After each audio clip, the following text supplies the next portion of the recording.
मिल्कीपुर में उपचुनाव के लिए थोड़ी ही देर में वोटिंग की शुरुआत हो जाएगी। तकरीबन 3,70,829 मतदाता 10 प्रत्याशियों की किस्मत का फैसला करेंगे, जिनमें से बीजेपी के चंद्रभानु पासवान, एसपी के अजीत प्रसाद के बीच कड़ा मुकाबला है। मुख्य मुकाबला इन्हीं दोनों के बीच है। 414 बूथों पर कड़ी सुरक्षा के बीच मतदाता वोट करेंगे। 210 पोलिंग सेंटर्स की वेबकास्टिंग होगी, जबकि 25 पोलिंग सेंटर्स की वीडियोग्राफी होगी। आपको बता दें 8 फरवरी को चुनाव के नतीजे आने हैं और आज मतदान होना है। सुबह मतदान की शुरुआत हो जाएगी, बस कुछ पल का इंतजार है। 7 बजे से वोटिंग की शुरुआत हो जाएगी और आज मतदान, 8 को नतीजे। मिल्कीपुर चुनाव की बात की जाए, ये सीट बहुत ज्यादा अहम रखने वाली सीट है, बहुत महत्वपूर्ण सीट समाजवादी पार्टी और बीजेपी दोनों के लिए। एक तरफ बीजेपी के सामने मौका है इस सीट पर जीत हासिल कर यहां कमल खिलाकर ये संदेश देने की कि मिल्कीपुर की जनता, अयोध्या की जनता अब भी बीजेपी के साथ है। तो वहीं समाजवादी पार्टी की कोशिश है अपनी इस सीट को बचा कर रखने की और लोकसभा चुनाव में फैजाबाद सीट को जीतने के बाद जो एक ट्रॉफी की तरह समाजवादी पार्टी उसका इस्तेमाल करते हैं कि राम तो उनके साथ है, उस बात को और बनाए रखने की। तो कांटे की टक्कर समाजवादी पार्टी और बीजेपी कैंडिडेट के बीच है। देखिए, मतदाताओं की कतार शुरू हो चुकी है, मतदाताओं का लाइन में लगना शुरू हो चुका है।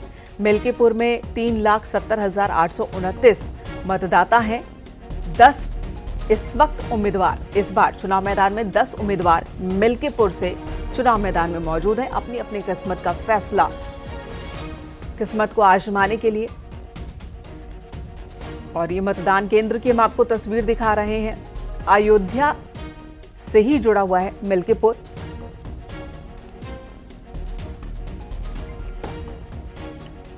और क्या हाल है मिल्कीपुर में, सभी दलों ने अपनी अपनी पूरी ताकत लगा दी। बीजेपी ने एक तरफ से मंत्री, मुख्यमंत्री सबने प्रचार किया, तो समाजवादी पार्टी ने भी पूरी ताकत लगा दी मिल्कीपुर में लोगों को, मतदाताओं को अपने पक्ष में करने की। मिल्कीपुर से केबी शुक्ला और निमेश गोस्वामी इस वक्त हमारे साथ मौजूद हैं। सबसे पहले केबी के पास चलते हैं।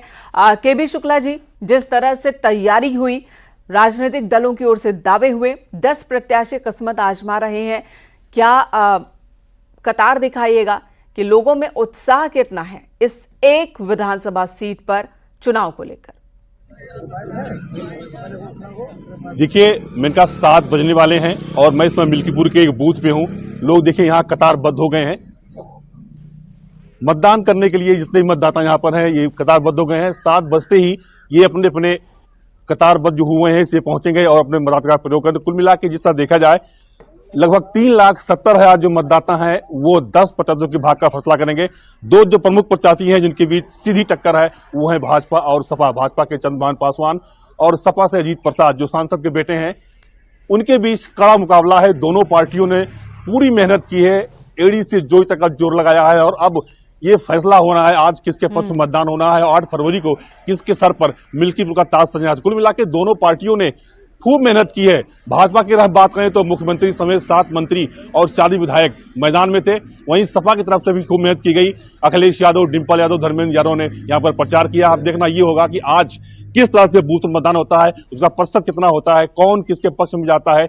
हालांकि यहाँ पर मुद्दा कोई नहीं है, केवल जातगत समीकरण यहाँ पे हावी है। दोनों पार्टियों में समीकरण हावी है। ठीक है, आप लोगों से भी बातचीत कीजिएगा, लेकिन उससे पहले निमेश का रुख एक बार कर लेते हैं। निमेश,